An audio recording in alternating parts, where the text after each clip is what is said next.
Reporte 100. Para analizar el tema del cuarto informe está con nosotros el jefe de información de la revista Proceso, periodista de investigación, José Gil Olmos, a quien le agradezco que nos tome una llamada. Pepe Gil Olmos, ¿cómo estás? Buenos días. ¿Qué tal, Juan Carlos? Muy buenos días. Pues gracias nuevamente por invitarme aquí a participar en este programa. Sí, dice el presidente en su cuarto informe, en México ya no domina la oligarquía. ¿Es cierto esto, Pepe? Pues yo creo que la oligarquía del pasado ya no domina, pero creo que hay una nueva oligarquía que sí está muy evidente, ¿no? El grupo más cercano a Andrés Manuel. Sí. Está presente ahí, están presentes también los empresarios que han sido más favorecidos por el propio presidente en estos 4 años de gobierno. En fin, creo que este discurso del presidente López Obrador, pues un poco va en el mismo sentido de cada día las mañaneras, lo que viene reafirmando, y que es, pues, no es otra cosa más que la marca de su gobierno, ¿no? Este gobierno que se llama la Cuarta Transformación y que pues tiene sus símbolos y sus signos muy bien establecidos. Entonces, sí creo que la oligarquía, como bien lo dice, pues se ha cambiado, pero no se ha ido.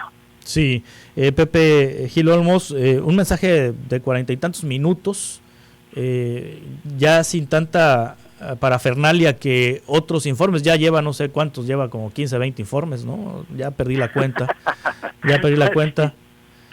Lleva varios informes.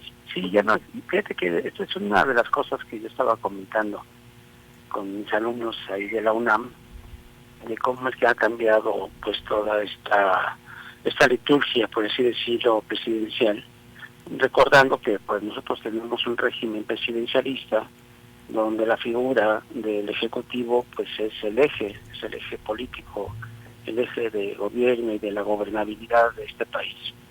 Y eso pues anteriormente se hacía todo un espectáculo, ¿no?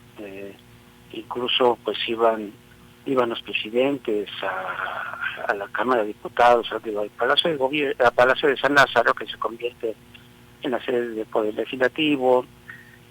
Había una mayoría hegemónica muy parecida a la de ahora, nada más que con ciertos cambios, y ahí se hacía todo este espectáculo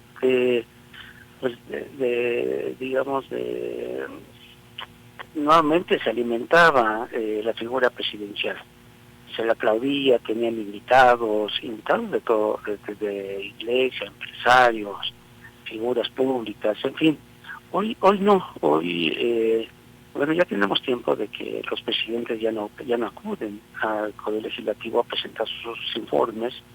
No recuerdo exactamente si es de Vicente Fox, que ya no acuden. Sobre todo no es porque ya no quieren reproducir toda esta liturgia.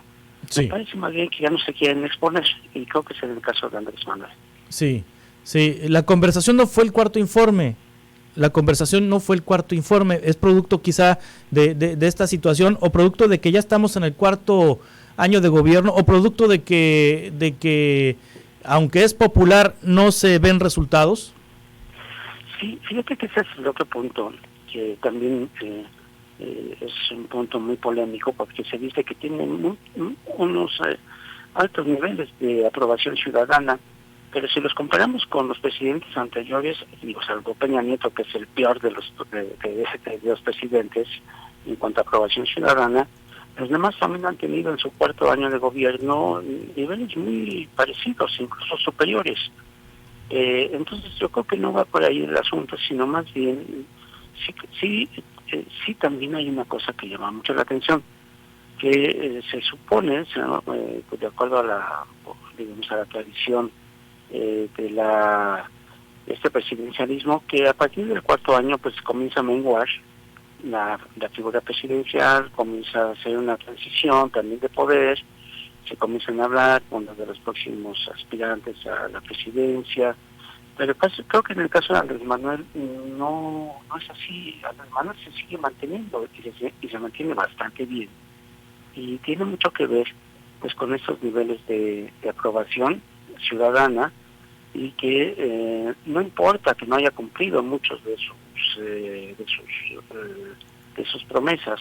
De hecho, él hablaba no hace unos días que pues había tenido casi el 99%, ¿no?, de las promesas que él había hecho como candidato, como al inicio de su gestión, y que solamente faltaban algunas, pero bueno, ya los analistas han encargado de decir que esto no es tan cierto, ¿no?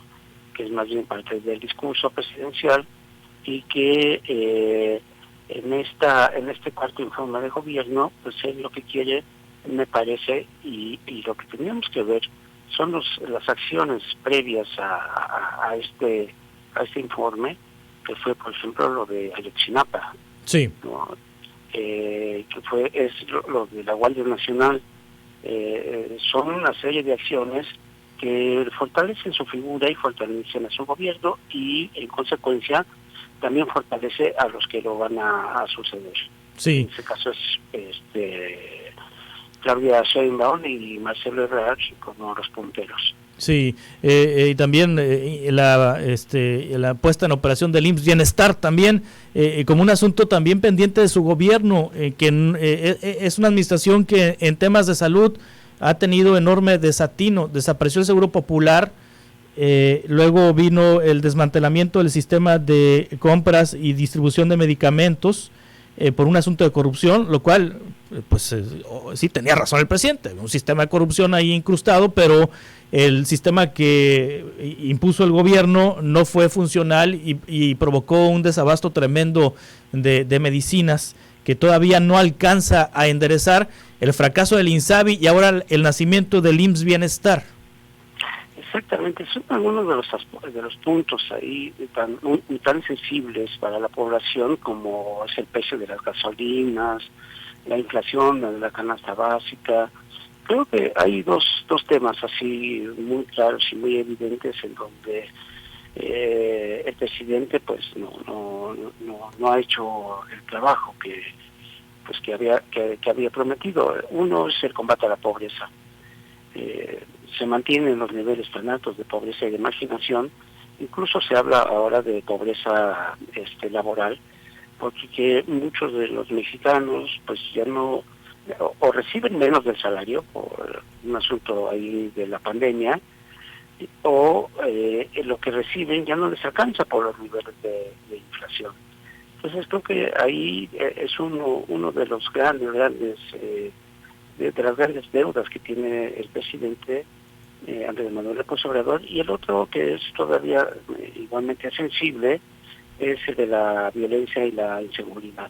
Claro. Vemos día a día cómo es que aumentan el número de muertos, de desaparecidos, de conflictos en distintas zonas del país. El crimen organizado pues está tan presente quizá como con las fechas de Felipe Calderón.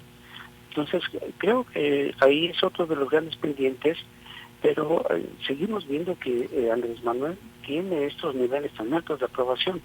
Y bueno, creo que ese es un tema que deberíamos de analizar con mucho detalle.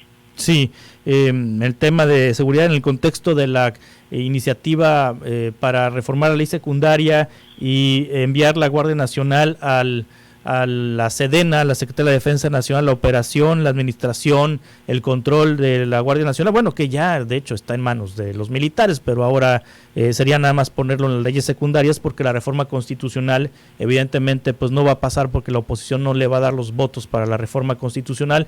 Es lo mismo, la misma historia de la ley eléctrica, que no pasó la reforma energética, la reforma eléctrica, pero se reformó la ley secundaria para cambiar el despacho de energía eléctrica de la Comisión Federal de Electricidad. En ese contexto también su cuarto informe, Pepe Gil Olmos.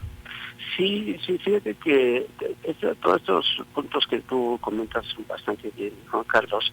Creo que son parte pues de estas decisiones que ha realizado el presidente López Obrador, y que pues dejan mucho que desear, ¿no? Lo de la Guardia Nacional es un tema que deberíamos de discutir más, porque mira, esa figura de la Guardia Nacional existe en varios países. Hay en Italia, en España, en Francia, en Holanda, en Estados Unidos, en Chile, en Argentina, y en todos y en cada uno de ellos sí está integrado por fuerzas militares, pero quien está a cargo es el ministro del Interior, es decir, una autoridad civil, no es una autoridad militar la que está a cargo de esta figura, que tiene que ver mucho con la seguridad nacional, no la seguridad pública, que ese es otro de los elementos fundamentales. Si bien es cierto, ¿no?, que necesitamos de manera urgente cuerpos que respondan a estos niveles de inseguridad y de violencia producto de los grupos de crimen organizado, también es cierto que no hemos visto hasta ahora, que la Guardia Nacional funcione. Y quizá tenga que ver también con esta orden que parece paradójica, ¿no?, porque mandan a la Guardia Nacional a distintos estados, pero la orden es solamente de vigilancia y de seguridad, pero no es de persecución ni tampoco de detención, que es por eso que no vemos a la Guardia Nacional actuando como tendría que ser. Y me decían en la revista Proceso, donde trabajo, me decían, es que tampoco hay ninguna denuncias en contra de la Guardia Nacional. Y yo les decía, pues es que no están actuando, ¿no? O sea, no se les ve actuando en los distintos puntos del territorio nacional donde pues existe estos niveles de violencia tan altos. Entonces creo que lo de la Guardia Nacional sí nos refleja mucho pues el talante del presidente López Obrador, que insiste que no se está militarizando pues a esa figura, no se está militarizando la seguridad pública o la seguridad ciudadana, como ahora le llaman, pero en los hechos es totalmente contrario. Sí. Pepe Gil Olmos, muchas gracias por estos análisis, como siempre.